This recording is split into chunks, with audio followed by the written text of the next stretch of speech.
আসসালামু আলাইকুম। আমি একটি টিভিএস আল্ট্রাসোনোগ্রাফি শেয়ার করছি। এখানে খুবই আর্লি প্রেগন্যান্সি, এটি মাত্র 1.5 মাস 6 সপ্তাহ 2 দিন, খুবই ছোট। এই অবস্থায় নর্মাল আল্ট্রাসোনোগ্রাফিতে হার্টবিট ডিটেক্ট করা ইজ সো টাফ। এই জন্য এটি আমি টিভিএস আল্ট্রাসোনোগ্রাফি করছি এবং এই রুগীটি দীর্ঘ 11 বছর পরে কনসিভ করেছে এবং আমাকে দেখানোর জন্য তিনি এসেছিলেন অ্যান্টিনেটাল চেক আপের জন্য, প্রথম অ্যান্টিনেটাল চেক আপ।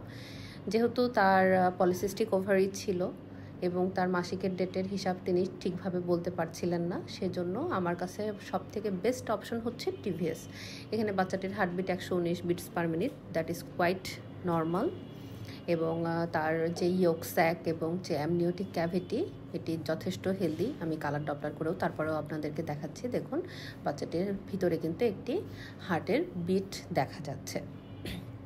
তো যখনই মাসিকের হিসাবে একটু গরমিল থাকে, সেক্ষেত্রে আমাদের সবথেকে রিলায়েবল এবং সবথেকে মোস্ট কনফিডেন্ট টেস্ট হচ্ছে কিন্তু আমাদের টিভিএস আল্ট্রাসোনোগ্রাফিটা আর্লি প্রেগনেন্সির জন্য। আমি যেটা দেখাচ্ছি এটা হচ্ছে ইয়ক স্যাক দেখেও আমরা আর্লি প্রেগনেন্সিতে অনেক কিছুই ডিটেক্ট করতে পারি যে এটির ক্রোমোজোমাল অ্যাবনর্মালিটিস হওয়ার চান্স আছে কিনা।